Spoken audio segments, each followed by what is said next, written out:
It's been quite a busy week, and I want to bring in my colleague, Michelle, to discuss. Let's first just talk about the hearing. Michelle, what do you think? What was your big takeaway from that hearing? Yeah, thanks, Aaron. Hi, everybody. No, so the hearing was incredibly exciting. That took place just a couple days ago.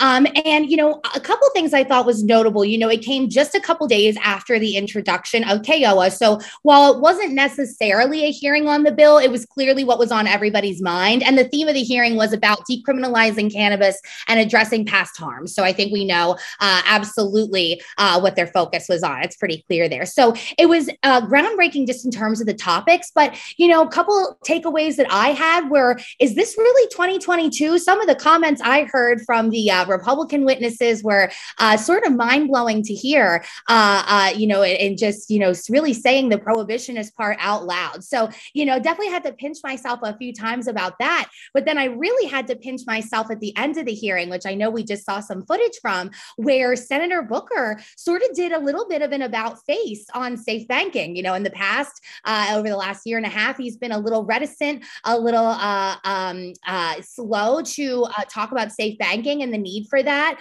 But now that his bill is out, it seems like maybe he's understanding that we've got to get something done between now and the end of the year. And if their bill doesn't have the votes, which it just doesn't, that we've got to get something done, and maybe that could be safe. So really exciting hearing, and excited to keep working with all of those offices and committee members on this bill. But a lot of committees, a jurisdiction with CAOA, that's for sure. Yeah, and really exciting around safe banking. And when you talk about the opponents, one thing that struck me is that it seems that these days our opponents have already kind of thrown in the towel and said, well, legalization's here to stay. I think one of the witnesses actually said that most people are living in a place where cannabis is legal, and those laws aren't going anywhere. And it's really confounding that those opponents are essentially advocating for keeping a legal industry not legal to state law, not harmonized with federal law. It really doesn't make any sense. But one thing I've also noticed, that having watched this for so many years, is that while we've seen, great, resurgence of support for cannabis reform in Congress, the opponents are also kind of quieting down. It used to be you'd have speeches on the House floor, all the time, from prohibitionists, basically, saying that we should, reefer madness type style rhetoric that, we just don't hear that anymore. And that's really amazing. And I think that, I want to bring in this research bill that actually was authored by prohibitionists in both the House and the Senate have carried a research bill that we endorse, because we believe in science and making sure that we're able to adequately research both the harms and the negative effects of cannabis use. So Michelle, what was what's your thinking on this research bill? What's next for it? Yeah, the research bill is big news. So, the House and Senate, they both had their own marijuana research bill. Both of those passed earlier this year in spring in their respective chambers. So after that, they had to get together to sort of iron out a few of the differences to get to a bill that they agreed on the exact same language. And that's what the House voted on this week and passed. And that's what the Senate will be voting on next week and is poised to pass, which then will take it to President Biden's desk, where, if signed into law, which we have every indication that he will be doing, will become the first pro-cannabis piece of legislation enacted ever in this country, really, at least absolutely in modern history. So, can't be overstated how big of a deal that is. There were some changes to the bill that had to be made. Notably, the House version used to allow research to be done on cannabis that's actually being sold in dispensaries, not just the cannabis that the U.S. government grows for research, which is known to be low in potency, has had mold in the past, and isn't really indicative, again, of what consumers are actually buying. But again, unfortunately, during negotiations, it was indicated that Senator Grassley, who, like you said, is a prohibitionist, but was one of the sponsors of the legislation, wasn't willing to budge on that. So at the end of the day, researchers still have to get their cannabis from Ole Miss. But, there was a lot of other good stuff in there. So, at the end of the day, glad that they were able to negotiate and get somewhere that both chambers can pass. The vote at the end of the day was 325 to 95. So all 95 voted against were Republicans. So. That's the anti-science caucus, I think. I plead the fifth on that one. I said what I these are said, the ones you know? that are acknowledging reality. Yeah. So, but I really can't underscore enough, how amazing it is that, we're talking about a positive bill that was, co-sponsored by Chuck Grassley or Dianne Feinstein or Andy Harris in the House.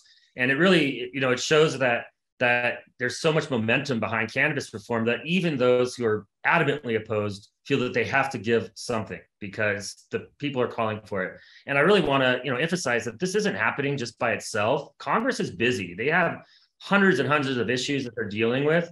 The fact that they're bringing cannabis up at all in the middle of, the wake of a pandemic, hopefully not a recession, but, definitely astronomical inflation and a war in the Ukraine and so many other issues facing the country is really a testament to not only the work that Michelle and Michael, Maddie, and our team in DC are doing, but the work NCIA does to increase public opinion and increase educational opportunities around cannabis, and also just what all the other advocacy organizations have been doing for even decades before NCIA ever existed.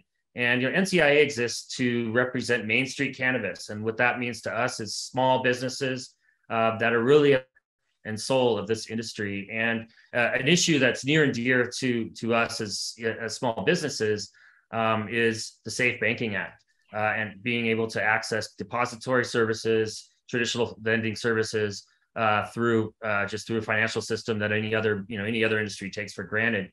And we've seen, I believe, for the seventh time in a row now, the House of Representatives has passed the Safe Banking Act in the NDAA. And now that the ball again is in the court of the Senate.